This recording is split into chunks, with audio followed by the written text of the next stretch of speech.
If you're wondering if walking is enough to lose weight after the age of 40, the answer is yes, absolutely. But it needs to be done strategically. But just how fast, how often, how long, all of it matters. So I'm going to cover the 5 things that matter the most when you're adding walking to your routine. Now, this doesn't just work for me, it works for the thousands of women that I serve. And before we get into the 5 things that matter the most, I want to tell you a quick 30-second story. In my 30s, intense cardio worked, but by my 40s, it left me inflamed, exhausted, and stuck. When I added that daily walking, I'm not kidding, within 3 weeks, my sleep improved, my digestion improved. This photo, the inflammation was gone and I lost 7 inches. I changed nothing else. I didn't change my diet. I changed nothing else, just added walking. And I see this with women in our studio every week. They'll say, I finally feel like my body isn't fighting me.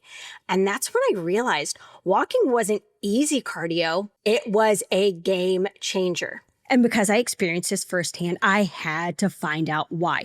I've studied exercise science for 20 years. And when I turned 40, everything I thought I knew was completely different. So I spent the last 5 years studying hormones, strength training, walking, HIIT, sit, and I put it all together in our free walking cardio guide. You'll see a little QR code pop up, and I will also link it below in the description.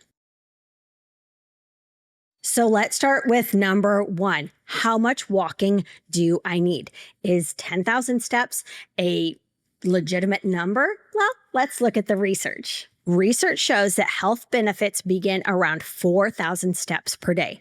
But the biggest jump in health and living longer appears between 7,000 and 12,000 steps a day. Now, I know that can sound completely overwhelming, especially if walking is something that's new to you. But I'm here to tell you every step counts. In fact, in our studio, what we recommend is a 30-minute outdoor walk, and then you're aiming for 7,000 steps a day, including that 30-minute walk. And what that looks like is 10 minutes of chores after you eat lunch. It's walking every 90 minutes. So if you sit at a desk all day, every 90 minutes you're getting up and you're pacing while you're answering calls, you're pacing while you're answering emails. If you are scrolling, you are strolling. That's one of my rules. If I'm scrolling, my feet are moving from underneath me, and you will be shocked at how quickly those steps add up. And don't think that it doesn't matter. It is an absolute game changer. I'm telling you, just 1 week, you will see a huge difference. Now let's talk about how fast or how intense you should be walking. We want to stay in zone 2. And all that means, don't overthink it, is that you're walking at a pace between strolling around, just a casual stroll, and I'm late to pick up my kids. That 20 to 30 minutes of continuous walking in zone 2 is enough to improve aerobic capacity and metabolic efficiency. And why this matters? Well, it improves how our bodies use fat for fuel. It strengthens our aerobic base. It makes things easier. And it lowers stress compared to those high intensity intervals. This isn't light cardio. This isn't easy cardio. This is a game changer after the age of 40.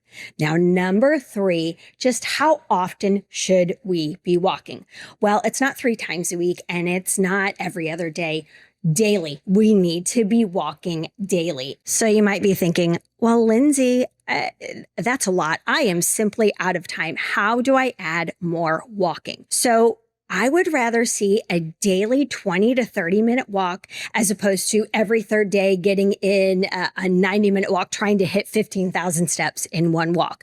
I would rather you aim for that 20 to 30 minutes outdoors, and you can always do it in chunks. Now, I use a little pedometer. It's about a $5 thing from Amazon, and I clip it onto my waistband, and it tells me just how active or not active I'm being. But I will tell you this, I had it on the other day, just while I was getting the kids ready for school and serving everybody breakfast. I hit 2,000 steps before 8 a.m. So it is not as impossible as it might feel, but start with that 30-minute outdoor walk each day in zone 2. And number 4, does HIIT belong in my routine? Does sit or sprint intervals belong in my routine? Or maybe you really enjoy those types of workouts. But here's where most women get it wrong. They feel stuck, so they add more HIIT. And after 40, more intensity is not always better. If you're interested in adding this intensity, here's how I recommend doing it. During 1 or 2 of your 30-minute walks each week, add 2 to 8 sprints, and don't overthink it. You literally just run, you sprint as fast as you can for about 20 seconds, or basically until you're out of breath, and then walk until you are completely recovered. Now, here's what I also recommend. If you are in a season of life where you are wired and tired, which is exactly where I was when I turned 40, I do not recommend adding this intensity. I recommend just getting in your 30-minute walk and then accumulating over the full course of the day 7,000 steps.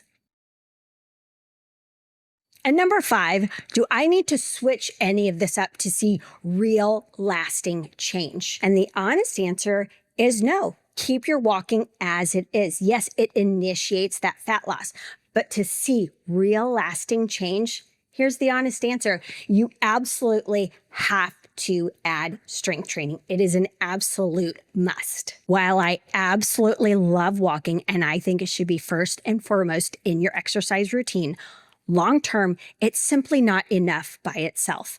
You see, after the age of 40, muscle loss accelerates. And without strength training, our metabolism slowly declines, and our bones, they need that strength training. They need that impact. What I found in our studio, that this is the formula that works best. Strength training 2 to 3 times per week. And I'm not talking about hour-long sessions at the gym. I'm talking about 30-minute sessions at home. Doing your daily 30-minute walk, and then over the course of that day, you're also trying to accumulate 7,000 steps, including that 30-minute daily walk. And that 30-minute daily walk will already put you at 3,000 to 4,000 steps a day. And as an option, completely optional, is adding 1 or 2 sprint sessions each week or short 15-minute HIIT sessions each week. The walking regulates our nervous system and increases fat loss. The strength training, it preserves our muscle and helps our bones. I've put this exact structure in our free walking cardio guide. It walks you through step targets, exactly how to do that 30-minute walk, when to add your sprints, and how to pair walking with strength training. And you can download it totally free. So let's wrap it up. Is walking enough for weight loss after 40? Yes, 1,000% yes, especially initially. But to see real lasting change, you also have to add that strength training component. Walking is for everybody. Everybody can do it. But remember this, consistency is where results live. I'll see you next time.